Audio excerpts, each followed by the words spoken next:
কাহিনী আপনাদের শোনাই, একটু মন দিয়ে শুনবেন বাবা। স্বামী বিবেকানন্দ তো সন্ন্যাসী। তিনি একবার রাজস্থানে গিয়েছিলেন এক রাজার বাড়িতে আমন্ত্রিত অতিথি হয়ে। আর আপনারা প্রত্যেকে জানেন যে তখনকার দিনে বিভিন্ন রাজাদের বাড়িতে বাইজিরা গান করত, দাদরা ঠুংরি এইসব গাইতো আর কি। এখন বিবেকানন্দ সন্ন্যাসী, বিবেকানন্দকেও ডাকা হলো এক বাইজির গান শোনার জন্য।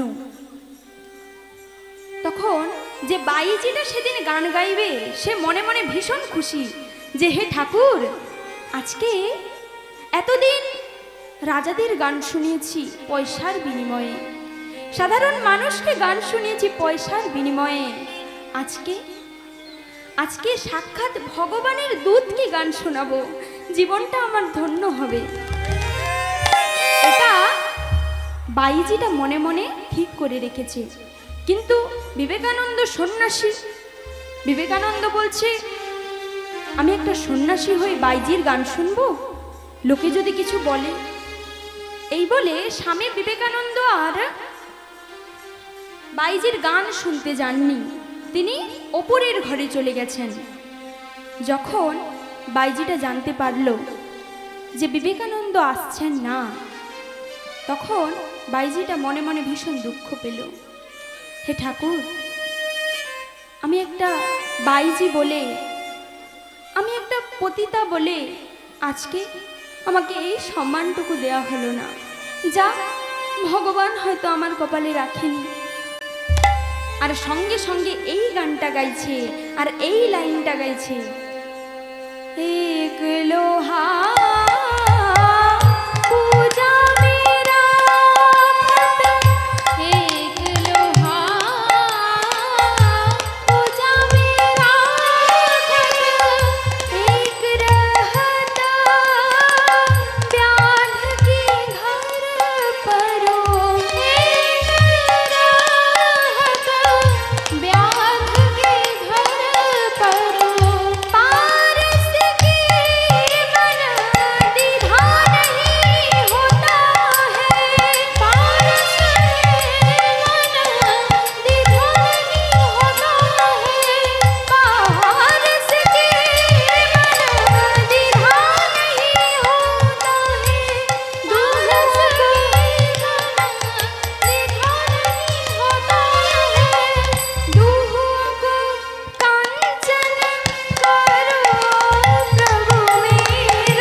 গাইছি, এই গানটার ইতিহাস বাবা সাংঘাতিক।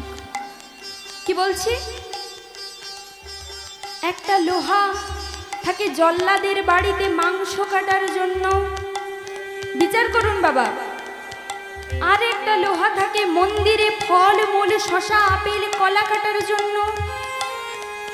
দুটোই তো লোহা, দুটোই লোহা যদি পরশ পাথরের কাছে যায়, পরশ পাথর কি কখনো ভেবে দেখে আমি মন্দিরের লোহাকে সোনা করব, মাংস কাটার লোহাকে করব না? পরশ পাথরের হৃদয়ে সবাই তো সমান, যে মন্দিরের লোহা সেও যেমন সমান, জল্লাদের মাংস কাটার লোহা সেও হবে সমান। কি বাবা, একটা লোহা থাকে জল্লাদের বাড়িতে মাংস কাটার জন্য, আর একটা লোহা থাকে কোথায়? মন্দিরে ফলমূল শশা আপেল কলা কাটার জন্য। দুটোই তো লোহা, কিন্তু দুটোই লোহা যদি পরশ পাথরের কাছে যায় পরশ পাথর কি কখনো ভেবে দেখে আমি মন্দিরের লোহাকে সোনা করব, মাংস কাটার লোহাকে করব না?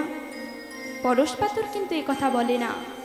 তখন ভগবান বলছে, আচ্ছা তুই পরশ পাথরের উদাহরণ দিলি, আচ্ছা বলতো পরশ পাথর কি কখনো চোখে দেখেছিস?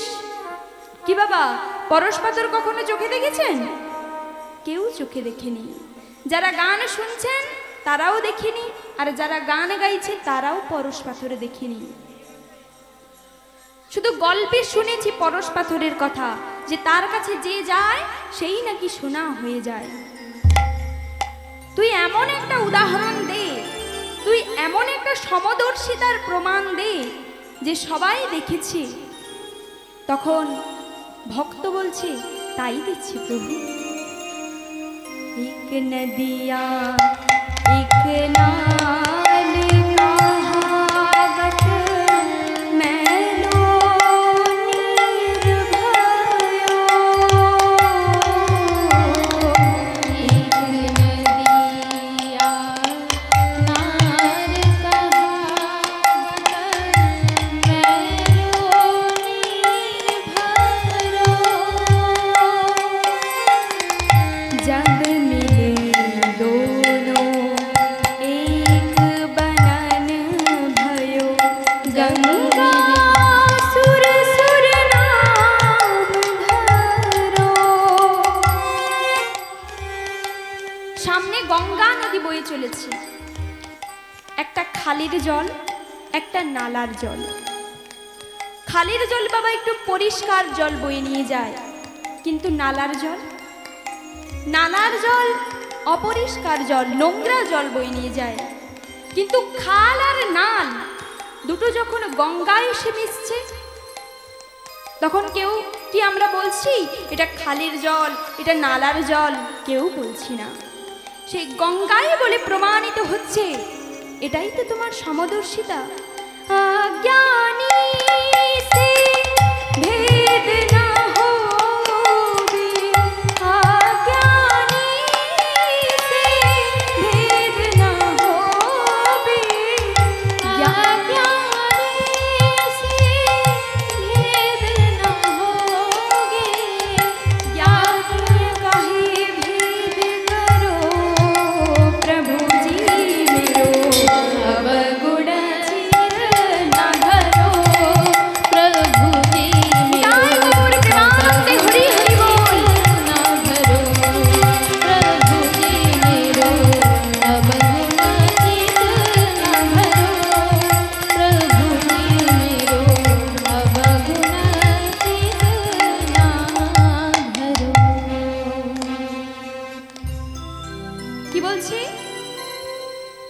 অজ্ঞানের কাছে ভেদ হয়, জ্ঞানীর কাছে কখনো ভেদ হয় না। কিভাবে না, জল, বরফ আর ধোঁয়া তিনটি আলাদা আলাদা বস্তু, কিন্তু যে পণ্ডিত সে কি বলবে? যে পণ্ডিত সে জানে যে আলাদা বস্তু নয়, একই বস্তু। যেটাই জল, যেটাই ধোঁয়া, আবার সেটাই বরফ। কিন্তু যে জানে না সে কি বলবে? জল আলাদা, বরফ আলাদা, ধোঁয়া আলাদা। তাই ভাগবতে কি বলছে? বেদান্তি তত্ত্ববিধাস তত্ত্বম অদ্বয়ম জ্ঞানম ব্রহ্মেতি পরমাত্মেতি ভগবানেতি শব্দয়তে। কি না, একই সচ্চিদানন্দ তত্ত্ব ব্রহ্মজ্ঞানীর কাছে পরম ব্রহ্ম, যোগীর কাছে পরমাত্মা, আর ভক্তের কাছে ভগবান। এই গানটা তো বাইজিটা গাইছে এতক্ষণ ধরে, বাইজিটা এই গানটা গাইছি। বিবেকানন্দ তো উপরের ঘরে ছিলেন, যেই না এই গানটা শুনেছেন বিবেকানন্দ একেবারে চমকে উঠেছেন যে আমি কি করতে যাচ্ছিলাম। একটা বাইজি, সমাজের চোখে সে হয়তো বাইজি, কিন্তু আমি তো সন্ন্যাসী। আমার দৃষ্টিভঙ্গি আর সাধারণ মানুষের দৃষ্টিভঙ্গি যদি এক হলো, তাহলে আমি সন্ন্যাসী হয়েছি কিসের জন্য? যে সন্ন্যাসী হবে তার কাছে দিনহীন মুচি মেথর সবাই এক সমান। সঙ্গে সঙ্গে বিবেকানন্দ সেই ওপরের ঘর থেকে নেমে এসে বাইজিটার পায়ে পড়ে কাঁদছে যে মা, আমায় তুমি ক্ষমা করো মা, আমি কি করতে যাচ্ছিলাম। তুমি হয়তো সমাজের চোখে বাইজি, কিন্তু আমি তো সন্ন্যাসী না। এখনো পর্যন্ত সেই সন্ন্যাসীর উচ্চ দৃষ্টিভঙ্গি আমার আসেনি, আমায় তুমি ক্ষমা করো না। এই গানটা বিবেকানন্দের জীবনের মোড় ঘুরিয়ে দিয়েছিল। বিবেকানন্দ, স্বয়ং বিবেকানন্দ একটা বাইজির পায়ে পড়েছে। কেন? কারণ বিবেকানন্দেরও ভুল হয়েছিল। এইভাবে তিনি তার ভুলটা তার ভেঙে গেল। এই গানটা যার লেখা, তার নাম হচ্ছে সুরদাস। সুরদাসের লেখা এই ভজন। যে লোকটা অন্ধ ছিল, জগতের আলো সে হয়তো দেখেনি, কিন্তু ভগবানকে দেখতে দেখতে সে এত সুন্দর একটা ভজন রচনা করে দিয়েছিল। তাই বাবা, এইসব গান হচ্ছে ঐতিহাসিক গান, কিন্তু বর্তমানের কীর্তন হচ্ছে বাচালতায় পরিপূর্ণ। এইসব গান স্বামী বিবেকানন্দের মোড় ঘুরিয়ে দেওয়ার মতো গান। তো চলুন এখন আমরা গৌরচন্দ্রিকা আস্বাদন করব। তো গৌরচন্দ্রিকা আস্বাদন করব একটি পদ গাইতে গাইতে। তো সবাই মিলে একবার বলুন, নিতাই গৌর প্রেমানন্দে হরি হরি বল।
Oh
ভজহুরে মন শ্রীনন্দের নন্দন অভয় চরণার বিন্দরে ভজহুরে মন।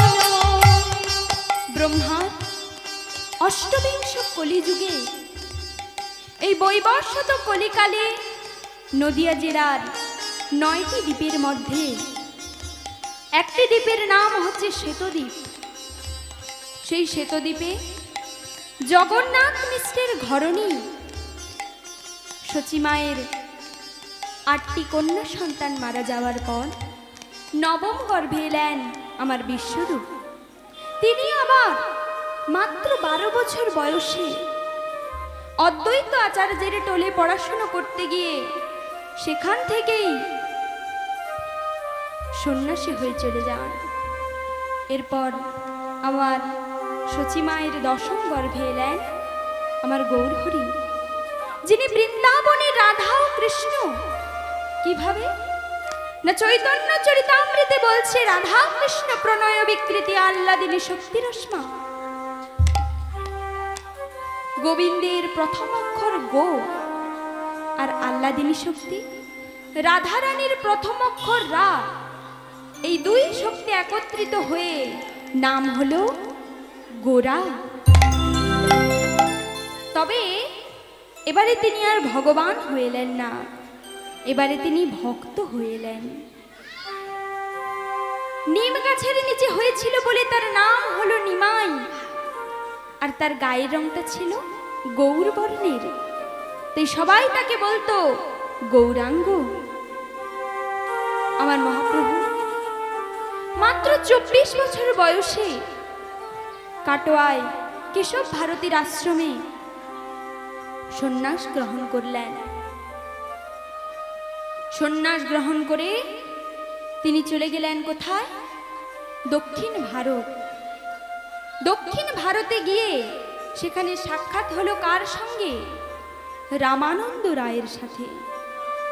আর রামানন্দ রায় তাকে নাম দিল মহাপ্রভু। মহাপ্রভু ভেবেছিলেন উত্তরের হিমালয় থেকে দক্ষিণের কন্যাকুমারিকা পর্যন্ত তিনি নাম প্রেমের বন্যায় ভাসিয়ে দেবেন।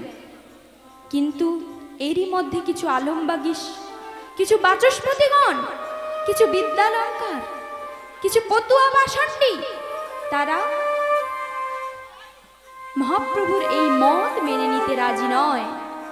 কিন্তু আমার মহাপ্রভু এই কলিযুগে আমাদের প্রত্যেককে উদ্ধার করার জন্য ভক্তদেরকে সঙ্গে করে তিনি নদিয়ার পথে পথে গাইছেন, কলিতে কৃষ্ণ না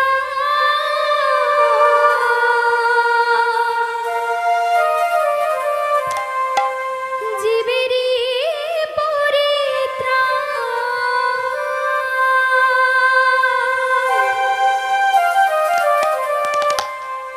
কলিতে কৃষ্ণ না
মহাপ্রভুর এই হরিনাম শ্রবণ করে বহু ভক্তগণ প্রশ্ন করলেন, আচ্ছা প্রভু, এই হরিনাম করলে আমাদের কি হবে? কেনই বা আমরা হরিনাম করব? কি বাবা, হরিনাম করলে কি হবে? কেন আমরা হরিনাম শুনছি সেটা আমাদের জেনে নিতে হবে। কৃষ্ণদাস কবিরাজ বলছেন, হরিনাম করলে তোদের ত্রিতাপ জ্বালা দূর হবে।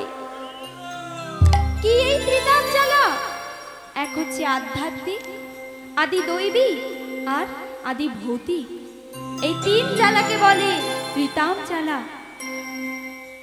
আর হরিনাম করলে কি হবে? শাস্ত্রে বলছে, কেহ কহে নাম লইলে পাপ হয় ক্ষয়, পাপ কেহ কহে নাম লইলে জীবের মুক্তি হয়। ঠাকুর হরিদাস কহে, নামের শুধু দুই ফল নয়, নাম লইলে কৃষ্ণ পদে মধুর প্রেমের উদয় হয়। কি ভেবেছেন? বলছে যে কেহ কহে নাম লইলে পাপ হয় ক্ষয়। শুধুমাত্র আমরা পাপ ক্ষয়ের জন্য হরিনাম শুনি, তার সাথে সাথে কি হয়? জীবের মুক্তি হয়। আর ঠাকুর হরিদাস বলছে, নামের শুধু দুই ফল নয়, নাম লইলে কৃষ্ণ পদে মধুর প্রেমের উদয় হয়। যে হরিনাম শুনছে কেন? না পাপ ক্ষয় করার জন্য। কিন্তু বাবা, হরিনাম শুনে যদি কৃষ্ণের প্রতি আপনার ভালোবাসা না জন্মায়, তাহলে হরিনাম শুনে আপনার কোনো লাভ হয়নি। হরিনাম শুনছি পাপ ক্ষয়ের জন্য, মুক্তির জন্য, না বাবা, হবে না। কীর্তন শুনলে আমাদের কৃষ্ণ প্রেম যদি লাভ না হয়, তাহলে কীর্তন শুনে আপনার কোনো লাভ হয়নি। কিভাবে বুঝবেন যে কীর্তন শুনে আপনার কৃষ্ণ প্রেম লাভ হয়েছে? একটা উদাহরণ দিই বাবা। ধরুন আপনি 1 বছর কীর্তন শুনলেন। 1 বছর কীর্তন শোনার পর সামনেই একটা মিষ্টির দোকান আছে। সামনের মিষ্টির দোকানে গিয়ে আপনার দেখে মনে হচ্ছে, আহ কি মিষ্টি গো, এই মিষ্টিগুলো যদি গপ করে খেয়ে নিতে পারতাম বোধহয় ভালো হতো। এইটা যদি আপনার মনে হয়, তাহলে বুঝবেন কীর্তন শোনাটা আপনার সার্থক হয়নি। আর যদি মনে হয় ওই মিষ্টির দোকানে গিয়ে ওই মিষ্টিটার দিকে তাকিয়ে যদি আপনার মনে হয়, আহ কি মিষ্টি গো, এই মিষ্টিটা যদি আমার গোবিন্দকে দিয়ে তার প্রসাদটুকু পেতাম, আমার জীবন ধন্য হয়ে যেত। এটাই হচ্ছে পরিবর্তন, এটাই হচ্ছে পরিবর্তন। এই পরিবর্তনটা যদি না আসে, তাহলে কীর্তন শুনে আপনার লাভ হয়নি। এখনো অনেক শুনতে হবে, এখনো অনেক শোনা বাকি। তাই ভালোবাসা ছাড়া ভগবানকে পাওয়ার রাস্তা আর নেই বাবা। ভালোবাসা যদি দিতে পারো, তবেই ভগবান সেই যেখানেই থাকুক না কেন, ভগবান তোমার কাছে ছুটে আসবে। কারণ যে ভগবান বিশ্ব ব্রহ্মাণ্ড সৃষ্টি করেছেন, সূর্য চন্দ্র গ্রহ নক্ষত্র তারা সৃষ্টি করেছেন, সেই ভগবান আপনার এই সামান্য শোনার জন্য পড়েনি। তিনি বসে আছেন ভক্তের কাছ থেকে ভালোবাসা পাওয়ার জন্য। আর এই ভালোবাসাটা যদি দিতে পারো, ব্যাস আর কিচ্ছু লাগবে না। সব কিছু ছেড়ে তোমার কাছে ছুটে আসবে। গীতায় অর্জুন জিজ্ঞাসা করছে, আচ্ছা প্রভু, তুমি কোথায় থাকো? তখন কৃষ্ণ বলছে, অর্জুন, আমি কোথায় থাকি জানো? আমি কোথাও থাকি না, আমি সকল ভক্তের হৃদয়ের মধ্যে থাকি। ईश्वर सर्वभूतानां हृदि से अर्जुन तिष्ठति भ्रामयं सर्वभूतानि যন্ত্ররূঢ়ানি মায়োয়া। যে আমি কোথাও থাকি না, আমি সকল ভক্তের হৃদয়ের মধ্যে থাকি। তাই হৃদয়ের দিকে তাকিয়ে দেখুন, ভগবানকে খুঁজে পাবেন। হৃদি পথে চরণ রাখো বাঁকা ঘন শ্যাম, হৃদি পথে চরণ রাখো বাঁকা ঘন শ্যাম, বাঁকা শিখি বাঁকা নয়ন বাঁকা বঙ্কিম ধাম, বাঁকা শিখি বাঁকা নয়ন বাঁকা বঙ্কিম ধাম, হৃদি পথে চরণ রাখো বাঁকা ঘন শ্যাম, বাঁকা পথে চরণ রাখো বাঁকা ঘন শ্যাম, বাঁকা শিখি বাঁকা নয়ন বাঁকা বঙ্কিম ধাম, বাঁকা শিখি বাঁকা নয়ন বাঁকা বঙ্কিম ধাম। দাঁড়ায়ো ত্রিভঙ্গে, অধরে মুরলী ধরি, দাঁড়ায়ো ত্রিভঙ্গে, অধরে মুরলী ধরি, দাঁড়ায়ো ত্রিভঙ্গে, অধরে মুরলী ধরি, দাঁড়ায়ো ত্রিভঙ্গে, বাঁকা শিখি বাঁকা নয়ন বাঁকা বঙ্কিম ধাম, বাঁকা শিখি বাঁকা নয়ন বাঁকা বঙ্কিম ধাম। এই গানটা কার লেখা? কেউ বলতে পারবেন এই গানটা কার লেখা?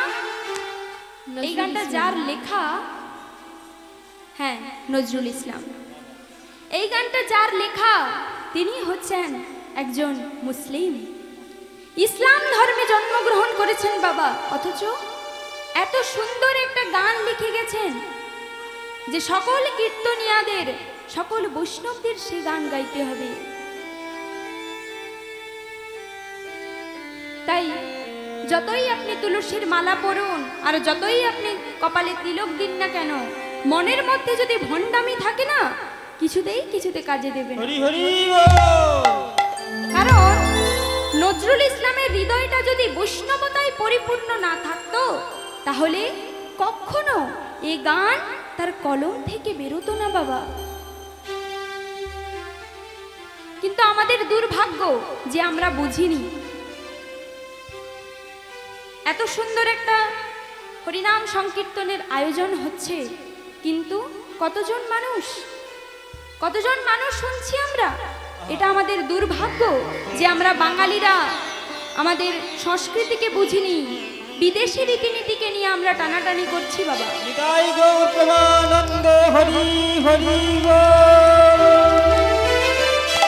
কারণ এই গানটা যদি ফেমাস হতো, এই গানটা কিন্তু ফেমাস হয়নি। কি গান ফেমাস হয়েছে না? কাঁচা বাদাম ভাজা বাদাম।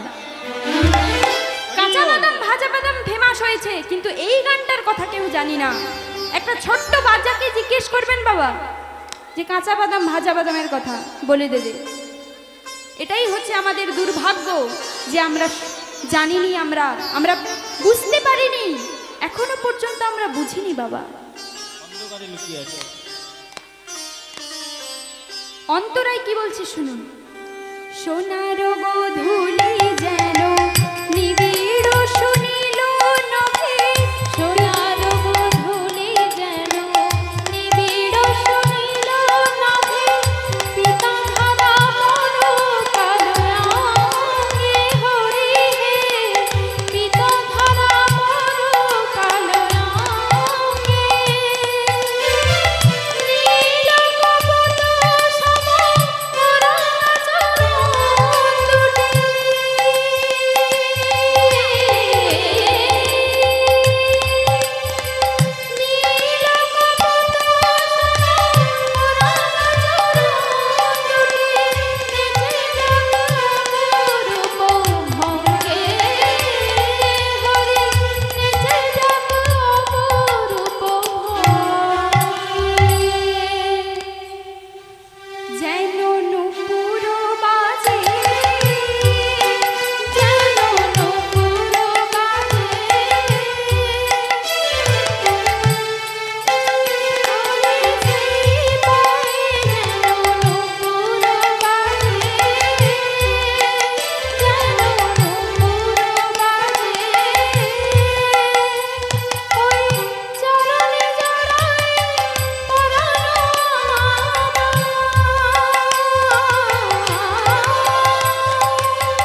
কাছে যেন নুপুরও বাজে, যে প্রভু রোজ রোজ তো তুমি ওই বৃন্দাবনের জঙ্গলে গিয়ে, রোজ রোজ তো তুমি ওই যমুনার তীরে গিয়ে তুমি তোমার নুপুরটা বাজাও, আজকে একটু কৃপা করো না, আজকে ওই বৃন্দাবনের জঙ্গলে না গিয়ে, আজকে ওই যমুনার তীরে না গিয়ে, আজকে তোমার নুপুরটা একবার আমার হৃদয়ে একবার বাজাও না। হরি বল।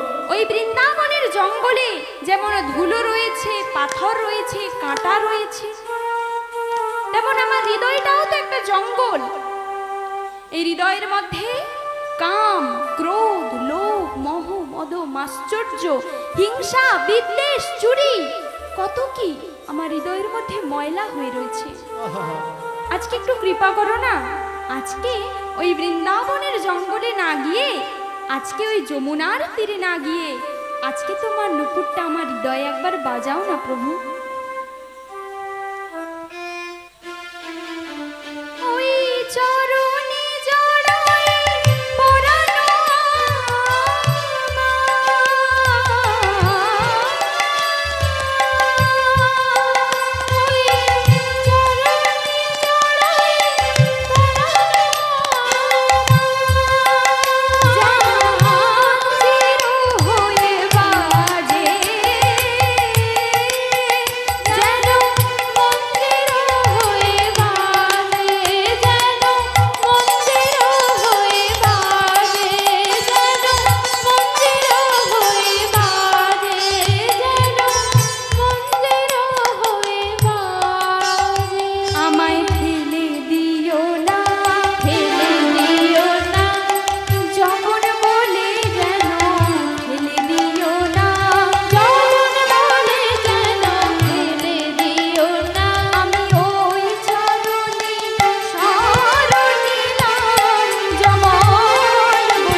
নিতাই গৌর প্রেমানন্দে হরি হরি বল।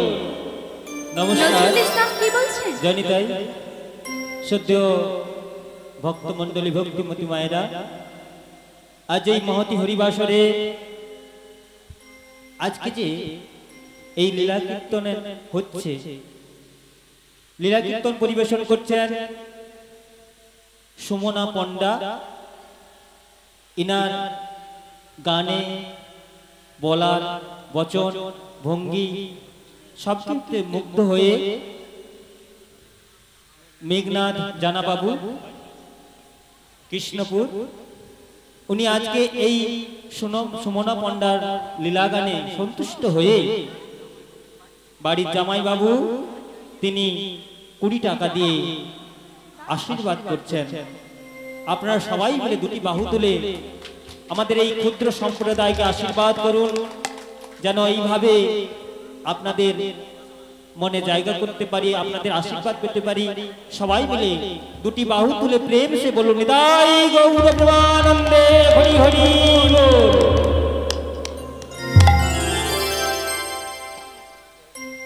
নজরুল ইসলাম বলছেন, প্রভু আমি তো যবনের ঘরে জন্ম হয়েছি, কিন্তু এর জন্য তুমি যেন আমায় দূরে ফেলে দিও না। যে আমি তো মুসলিম, এর জন্য আমাকে দূরে ফেলে দিও না প্রভু। একটা আম গাছের পরিচয় বাবা তার আমের জন্য। হঠাৎ করে সেই আম গাছে যদি নারকেল ঝোলে, লোকে কি বলবে? কি গাছ রে বাবা, চিনতেই পারছি না।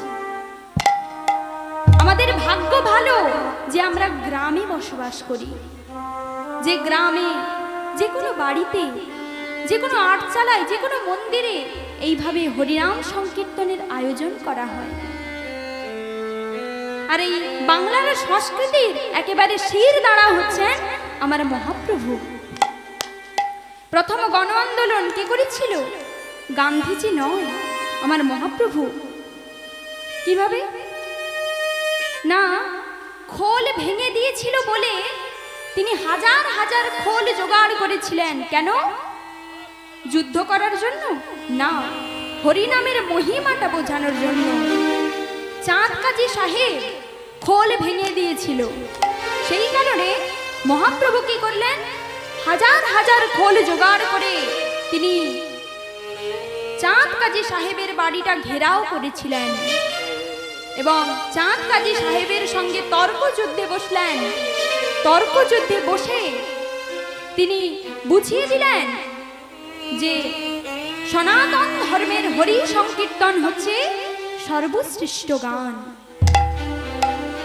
আর চাঁদ কাজী স্বীকার করে নিলেন আর প্রতিজ্ঞাবদ্ধ হলেন যে আমি তো হরিনাম ছাড়ছি না, আমার বংশে জন্মগ্রহণ করে যে হরিনামে বাধা দেবে তাকে আমি তেজ্য পুত্র করব।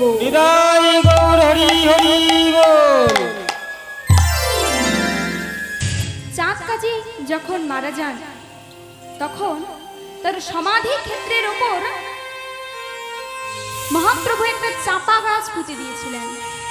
আপনারা কারা কারা বাবা নবদ্বীপ গেছেন? একবার হাতটা তুলুন দেখি। নবদ্বীপ কারা কারা গেছেন? কেউ যায়নি? কেউ যায়নি। যদি যান বাবা দেখে আসবেন সেই চাঁদ কাজী সাহেবের সমাধিটাকে।